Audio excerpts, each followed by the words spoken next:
cambiamos de tema, quizás no vamos a seguir con la cumbia ni con la fiesta, pero sí vamos a seguir con contenidos tremendamente importantes, sobre todo si pensamos en nuestra salud y lo que está sucediendo con la resistencia a algunos medicamentos, particularmente antibióticos. ¿Cómo las bacterias pasaron de ser simples bacterias a superbacterias? Esa es la pregunta que le vamos a hacer a Sergio Mella, médico infectólogo del Hospital Regional de Concepción y académico, además de la Universidad de Concepción, que nos acompaña amablemente esta mañana. ¿Cómo está, doctor? Bienvenido. Gracias. Buenos días. Gracias por la invitación. Sí, es una tremenda revolución cuando se inventan, por supuesto, los antibióticos. Hoy día la esperanza de vida ha ido aumentando, pero ¿cuál es la calidad también de vida extra que estamos teniendo? ¿Cómo estamos llegando a nuestra vejez? Es tremendo, pero de alguna manera esta es una carrera de lo humano contra lo biológico, y me imagino que en la historia ha sido así siempre. Efectivamente, tal como conversamos recién, dentro de los grandes hitos que hay en la historia de la medicina y la humanidad particularmente, hay 3 intervenciones en salud pública que han sido fundamentales para explicar el éxito como especie, ¿no es cierto?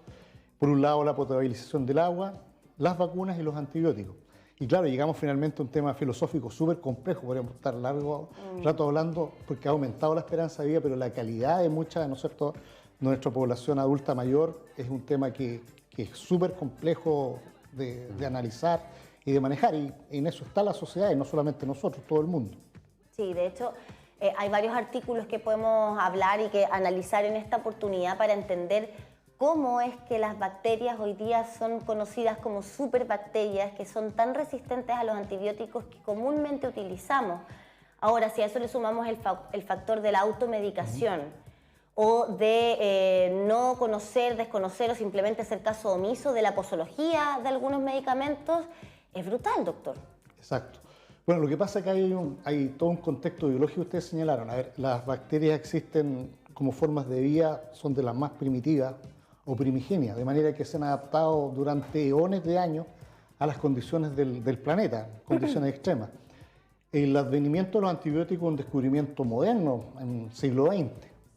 Inicialmente, obviamente, fue un impacto tremendo y cambió la medicina tal como la conocemos, pero obviamente el mundo bacteriano ha ido reaccionando con una capacidad propia de la vida. Lo aprendimos con el COVID-19. Exactamente, se ha ido adaptando, ¿no es cierto?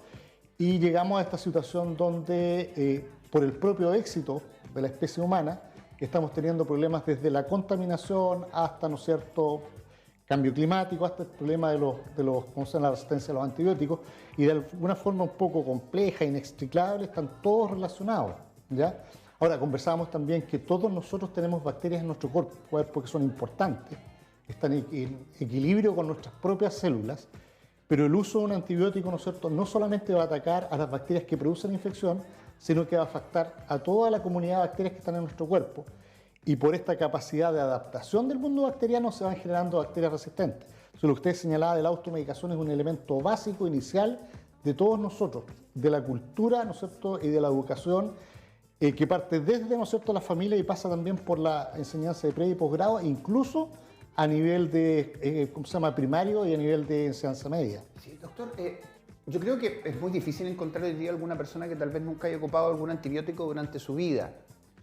Pero ¿qué le pasa al cuerpo humano de una persona que ha ocupado antibióticos de forma indiscriminada, porque incluso se siente mal por un resfrío, va a la feria y se compra un antibiótico, versus una persona que lo ha tomado con un uso responsable pasado por los médicos? Al momento de necesitarlo, de estar, no sé, muy mal en el hospital, ¿cuál es la diferencia también entre uno u otro en su reacción? Es una muy buena pregunta, porque efectivamente esa persona que ha usado en forma indiscriminada los antibióticos va a tener en su microbioma, ¿no es cierto?, en las bacterias que son propias de la piel, en las bacterias que están en su intestino, un número mucho más importante de bacterias que probablemente tengan algún mecanismo de resistencia a los antibióticos.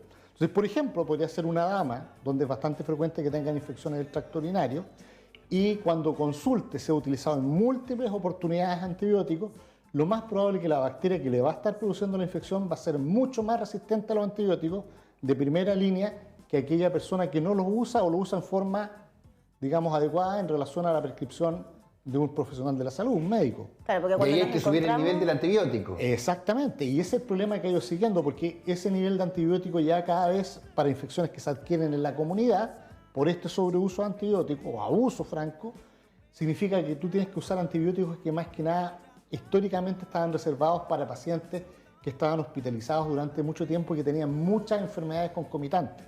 Y eso, ¿no es cierto?, es un círculo vicioso, no virtuoso, que lleva a lo que estamos viviendo ahora, que incluso hay algunas bacterias a nivel hospitalario en que tú prácticamente tienes muy pocas o no tienes alternativas útiles de tratamiento. Entonces, este es un llamado de atención súper importante y me aprovecho porque usted mencionó algo que es súper importante.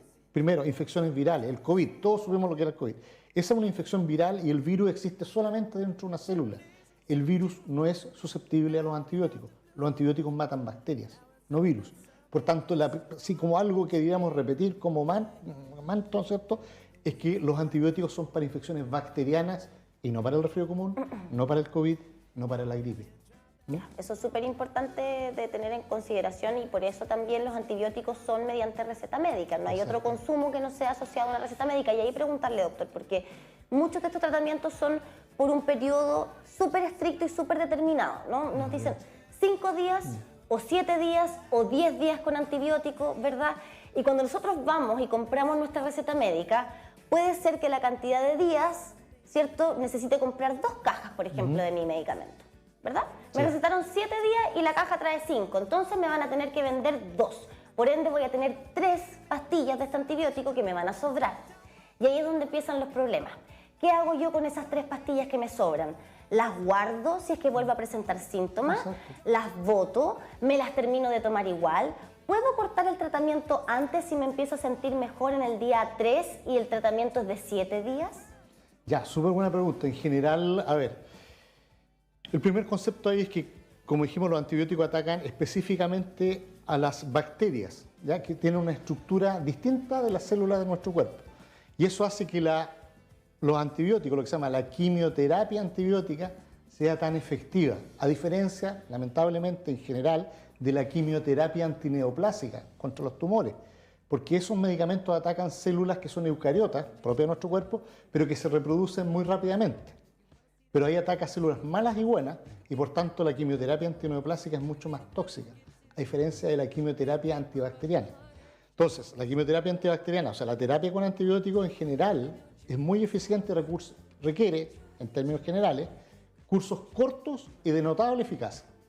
En general, están más o menos bastante normados la duración de ciertos tratamientos.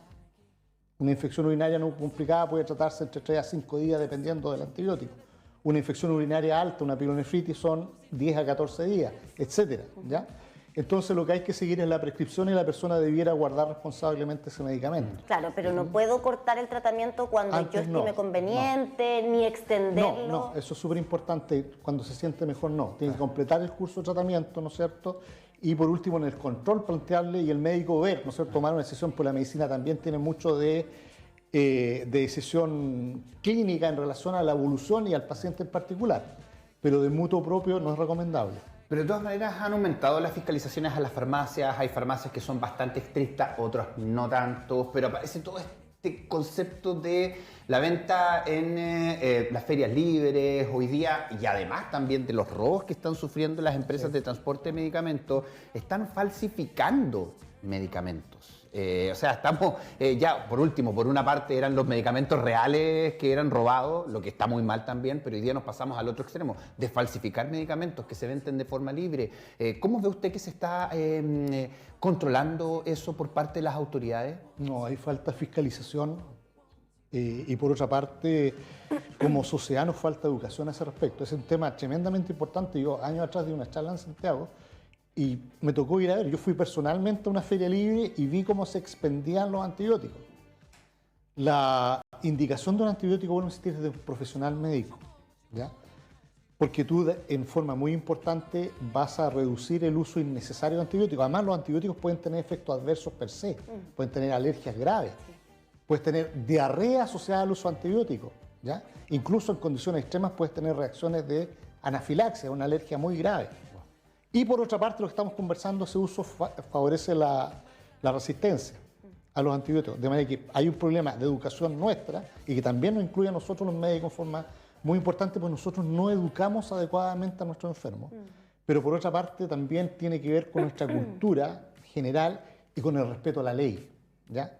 Sí, estamos tan mal acostumbrados exactamente, no a que tenemos respetamos tantas farmacias. Ese es otro tema. O sea, lo asociamos al comercio común. De pronto uno pierde la noción de que una farmacia es un lugar donde se venden medicamentos, muchos de ellos con receta retenida. Exacto. Estamos tan acostumbrados a verlos por cuadras y cuadras y cuadras que asociamos a que es casi comercio común. Y no es así, es un tema asociado a la salud que es muy importante. Ahora, estudios hablan de que por lo menos casi 80.000 personas han muerto producto de la resistencia a los antibióticos. Sí, eso países de la OCDE, y aunque lo olvidemos, Chile está dentro de la OCDE. Por otro lado, también están los índices, por ejemplo, muchos dicen ya de cara al 2050 va a estar muriendo más gente producto de la resistencia a los antibióticos que incluso el cáncer. O sea, son cifras que preocupan. Entonces, para preguntarle, doctora, ¿y qué es lo que podemos hacer desde este lado del mundo para poder evitar que esta situación sea una realidad, que estas cifras que se están proyectando en 2050 sean efectivas? Bueno, lo que están haciendo ustedes es fundamental porque es a la sociedad que hay que plantearle esto y tratar de educarla y convencerlo, ¿ya? Es un tema absolutamente real. Entonces, una de las primeras cosas, y volver a enfatizar, es que el tema de la resistencia es un tema que llegó, se va a quedar, ¿ya? Y va a ser cada vez peor. Y una acción que es que rinde muchos frutos es primero evitar la automedicación. Segundo, tener absolutamente claro el concepto de que las infecciones virales no se curan con antibióticos y que muchas de estas infecciones virales a su vez son prevenidas con las vacunas. Y nuestro país tiene un sistema, un programa nacional de inmunizaciones que es muy potente, de muy buen nivel. Tercer lugar, que le crean a la autoridad sanitaria.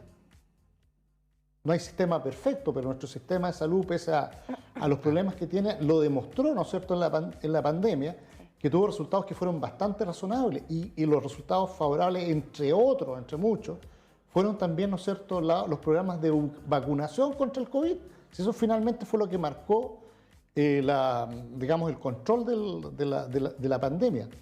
Entonces, ese tipo de cosas hay que recalcarlas, volverlas a insistir. Y el otro, el respeto a la ley en todo sentido. O sea, la persona para adquirir un antibiótico debe ir con una receta médica. No se puede ir a una feria libre a comprar un antibiótico. Los antibióticos son logros de la humanidad, ¿no es cierto?, que son tremendamente trascendentes, implican un tremendo desarrollo tecnológico, una complejidad que abismante, y no es llegar e irse a comprar como uno va a comprar, con todo respeto, un kilo de papas, versus comprar un antibiótico.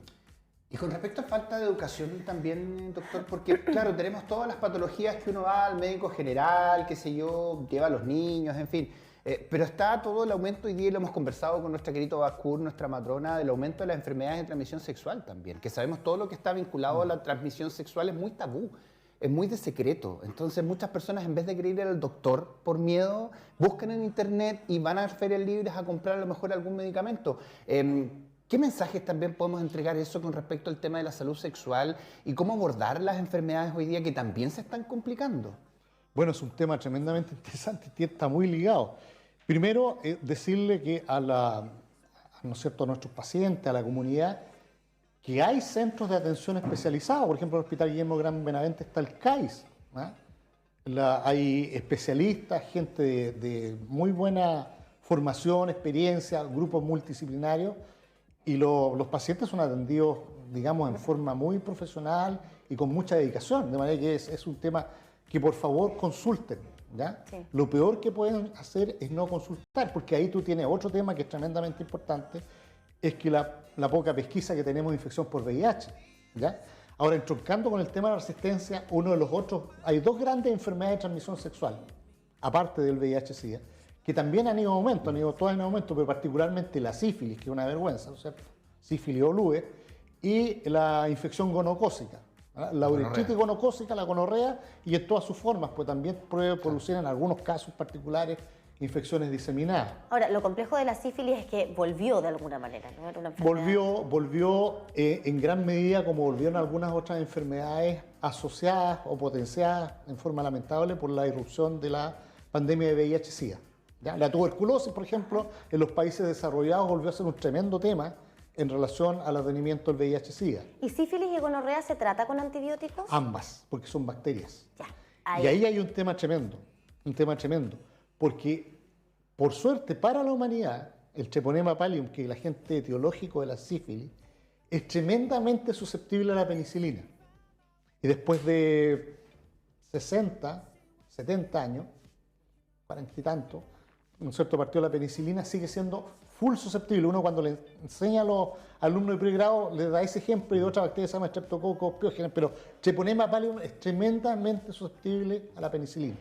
Sin embargo, en el otro extremo tiene una enfermedad que es tremendamente prevalente, cada vez peor, que es la infección por Neisseria gonorrea, y que al revés, llegamos a estas superbacterias, porque en la mayor parte del mundo, en nuestro medio también, Neisseria gonorrea es cada vez más resistente a los antibióticos. Y me aprovecho el tiempo, por ejemplo, la venta de un antibiótico que era de elección para esa infección, que era el ciprofloxacino, que aquí en la Quebrada del Ají se vende, ¿no es cierto?, en las ferias. Uno de los primeros países en el mundo donde se escribió resistencia fue en Tailandia, en el sudeste asiático, por el turismo sexual y porque lamentablemente lo vendían en la calle el ciprofloxacino. Y ahí pasamos al otro antibiótico. El problema que hay descrito a nivel mundial, aislados de Neisseria gonorrea, que son resistentes a todos los antibióticos de primera y segunda línea. Ahora, doctor, si nos pudieras explicar también qué es lo que pasa con la comunidad científica. Porque uno de los asesores, no recuerdo bien en este momento su nombre, de la Organización Mundial de la Salud, también hacía alusión a que esta problemática, si bien dijo, es multidimensional, o sea, acá podemos encontrar muchas causas, razones por las que estamos en esta situación. Pero una de ellas decía es que no han habido desarrollo de nuevos antibióticos. Él hablaba de por lo menos 30 años en los que no tuviéramos un desarrollo de nuevos antibióticos. ¿Qué hay de eso y la responsabilidad también de la comunidad científica en torno a esta materia? Bueno, la felicito, es un gran tema. A ver, las bacterias, del punto de vista del clínico, del médico, se dividen en dos grandes grupos por una tinción, ¿ya?, que lleva más de 100 años, y un grupo de ellas que son las que se llaman bacterias gram negativas, que una buena parte son parte de nuestro microbioma intestinal, ¿ya? Las últimas estructuras químicas que actúan sobre un target distinto en la bacteria, son nuevas entidades moleculares, nuevos antibióticos, fueron creados en el año 1962, que corresponden a esta familia que les mencioné que se llama las quinolonas. Entonces, ya llevamos casi 60 años en que no hay nuevos antibióticos. Y lo último que se está lanzando para el tratamiento de esas infecciones no son antibióticos per se, sino que son moléculas que inhiben unas enzimas que degradan los antibióticos. En el fondo, lo que se lanza actualmente son antibióticos asociados a una molécula que la protege, pero no son nuevos antibióticos per se. Entonces, un tema que es tremendo. En el otro grupo de estas bacterias que son como más de la piel, el estafilococo, sí hay nuevos antibióticos, pero para estas en general, que son más bien del intestino o del ambiente, las alternativas cada vez son menores. Entonces, ahí viene otra voz de alarma, porque nosotros, lamentablemente, nos gusta o no, todavía no estamos en condiciones, ¿no es cierto?, con el desarrollo científico y tecnológico de desarrollar nuevos antibióticos. ¿Dónde se desarrollan los antibióticos? En los países desarrollados, que son los referentes de la OCDE. ¿Sí? Que son los que tienen índices altos también de virus, o sea, de bacterias potentes. Exacto, pero nosotros también. Por tanto, nosotros tenemos una doble responsabilidad, creo yo. Como nosotros no somos capaces de crear las moléculas, las debemos cuidar y usar con mucho mayor rigurosidad. O sea, tenemos menos acceso a que se generen nuevos antibióticos desde este lado del mundo, por ende nos tenemos que cuidar todavía más. Sí, y además también nuestro estómago, porque hay muchos que por mucho antibiótico también tienen problemas estomacales, en fin, ahí se van sumando muchas cosas. Queremos agradecerle por su tiempo y por hablar de estas materias. Invitado cuando quiera también a hablar sobre estas materias de salud, siempre son bienvenidas. No, muchas gracias a ustedes, muy amable. Nos vemos en la próxima, doctor. Son las 10 de la mañana con 41 minutitos, ¿cierto? Seguimos avanzando. Tenemos datito